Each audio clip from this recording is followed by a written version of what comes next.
ہاں قرآن مجید کے اندر جہاں روزے کی فرضیت کا ارشاد فرمایا وہاں ساتھ یہ بات فرمائی کہ اس لیے تمہارے اوپر روزہ فرض کیا گیا ہے تاکہ تم متقی بن جاؤ. یہ مقصد روزہ ہے. اللہ یہ چاہتا ہے، ورنہ اس کو کیا ضرورت ہے کہ بندے کو بھوکا اور پیاسا رکھے. وہ تو چاہتا ہے کہ یہ برائیوں سے باز آ جائے. بلکہ بخاری شریف کی حدیث ہے، حضور علیہ السلام نے ارشاد فرمایا من لم یدع قول الزور والعمل به فلیس للہ حاجۃ فی ان یدع طعامہ وشرابہ. جو شخص جھوٹ اور جھوٹے کام نہیں چھوڑتا اللہ کو اس کے بھوکا اور پیاسا رہنے کی کوئی ضرورت نہیں ہے. اللہ نہیں چاہتا کہ وہ بھوک اور پیاس کی مشقت گوارا کرے. اس کا تو مقصود یہ ہے کہ اس کے دل کے اندر اس کی خشیت پیدا ہو جائے. اسی لیے اس نے روزہ ہمارے اوپر فرض کیا ہے. ورنہ وہ کیسے چاہتا ہے کہ میرا بندہ بھوکا رہے؟ ایک ماں نہیں چاہتی کہ میرا بیٹا بھوکا رہے. اور جو 70 ماؤں سے زیادہ پیار کرتا ہے اس نے کیسے چاہ لیا کہ میرا بندہ بھوکا رہے؟ ماں کے پیار کو دنیا کے کسی ترازو پہ نہیں تولا جا سکتا. اور جو مالک ہے، ماں کو اتنا پیار بیٹے سے کس لیے؟ اس لیے کہ اس نے بیٹے کو جنم دیا. جس نے جنم دیا اس کو اتنا پیار ہے تو جس نے تخلیق کیا اس کو کتنا پیار ہوگا. تو ماں نہیں چاہتی میرا بیٹا بھوکا رہے تو مالک نے کیسے چاہ لیا؟ چلو آؤ پھر ماں کی گود میں آ جائے. ماں بیٹے کی آنکھ میں ایک آنسو بھی گوارا نہیں کرتی. بیٹا ہو گیا بیمار، ماں لے گئی ڈاکٹر کے پاس. اس نے جو دوا تجویز کی وہ کڑوی تھی.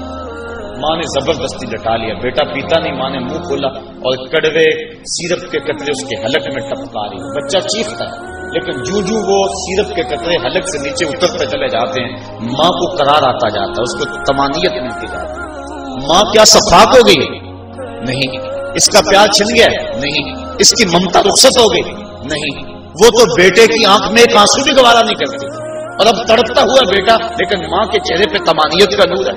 اصل بات یہ ہے کہ ماں جانتی ہے، بیٹا نہیں جانتا. ماں جانتی ہے چند لمحوں کی تکلیف ہے، نتیجہ شفا کی صورت میں برآمد ہوگا. اس لیے ماں کی نظر اس تڑپنے پہ نہیں ہے، ماں کی نظر اس نتیجے پہ ہے. مالک جو 70 ماؤں سے زیادہ پیار کرتا ہے وہ بھی نہیں چاہتا کہ میرا بندہ بھوکا اور پیاسا رہے. لیکن مالک کہتا ہے اس کے باوجود تو بھوکا اور پیاسا رہے گا. کیوں؟ لعلکم تتقون، میرے بندے تجھے تقوی کی بہاریں نصیب ہوں گی. تیرے من کو روشنی اور تیرے من کو اجالا نصیب ہو جائے گا.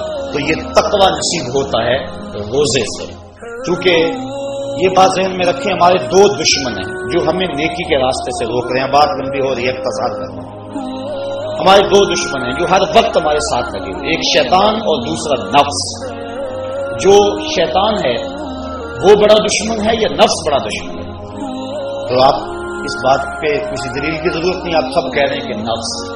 اور سادی سی بات ہے کہ شیطان آدمی کو بہکاتا ہے، لیکن شیطان جب خود بہکا، اس نے انکار سجدہ کیا، اس وقت کوئی دوسرا شیطان تو تھا نہیں.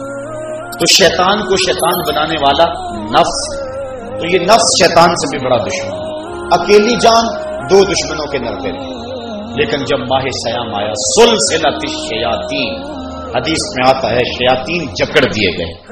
2 دشمنوں میں ایک دشمن ہمارے جکڑ دیے گئے. اب ایک دشمن ہمارا باقی ہے، نفس.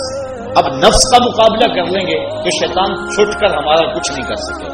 لیکن اگر ہم نے اس موسم کے اندر اپنے نفس کا مقابلہ نہ کیا تو پھر ہم جو ہے وہ اس نفس کی شامت سے شیطان کے ہتھے بھی چڑھ جائیں گے. اب نفس کی تربیت کیسے کریں؟ اس کی تربیت بھی روزے سے ہوتی ہے. آپ کہیں گے وہ کیسے؟ تو شیخ فرید الدین اتار کا قول سناتا ہوں. شیخ فرید الدین اتار کون شخص ہے؟ کسی معمولی شخص کا نام شیخ فرید الدین اتار نہیں ہے.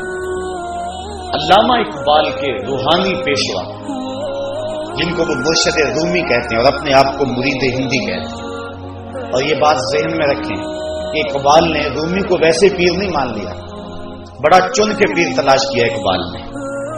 بلکہ جب پیر 2 ہوں اور دونوں ہی بڑے قابل ہوں اور مرید کے لیے مصیبت بن جائے کہ ادھر جاؤں کدھر جاؤں، امتحان تو اس وقت ہوتا ہے. اب اقبال کے لیے جو ہے وہ 2 چیزیں تھیں، ایک راضی اور ایک رومی. اقبال کہتا تھا میں رومی کو پیر مانوں یا راضی کو پیر مانوں، چونکہ راضی استدلال کا شہنشاہ ہے اور اقبال فلسفے کا امام ہے. فلسفی کا مزاج یہی چاہتا ہے کہ جو استدلال کا بادشاہ ہو اس کو اپنا شیخ مانا جائے. لیکن جو رومی ہے وہ دل کا شہنشاہ ہے. اقبال شاعر ہے اور اقبال کا مزاج تھا کہ جو میرے دل کا بھی امام ہو وہی میرا شیخ ہو اور وہی میری رہبری کرے. تو اقبال جو ہے وہ الجھا رہا اس معاملے میں، کیا کروں؟ وہ خود کہتا ہے اسی کشمکش میں گزری میری زندگی کی راتیں، کبھی سوز و ساز رومی، کبھی پیچ و تاب غازی۔ کبھی رومی کا سوز و ساز مجھے پسند آتا تھا، کبھی غازی کا جو ہے وہ مجھے پیچ و تاب پسند آتا تھا۔ پھر اقبال نے زندگی کی کئی بہاریں مرشد کے انتخاب کے اندر گزار دی کہ میں رومی کے ہاتھ پہ بیعت کروں یا غازی کے ہاتھ پہ بیعت کروں۔ پھر ایک وقت آیا کہ اقبال نے خود کہا نئے مہرہ باقی ہے، نئے مہرہ بازی، جیتا ہے رومی ہارا ہے غازی۔ وہ کہتا ہے رومی جیت گیا اور غازی ہار گیا۔ پھر اس نے رومی کو اپنا شیخ اور مقتدا مانا۔ اقبال جس کو اپنا مقتدا مانتا ہے، جس کو اپنا امام مانتا ہے، اب اس رومی کی سنیے۔ وہ کہتے ہیں ہفت شہر عشق را اتار گشت، ما ہنوز اندر خمیں یک کوچام۔ عشق کے 7 شہر حضرت شیخ فرید الدین اتار گھوم چکے ہیں، ہم پہلے شہر کی پہلی گلی کے کونے پہ کھڑے ہیں۔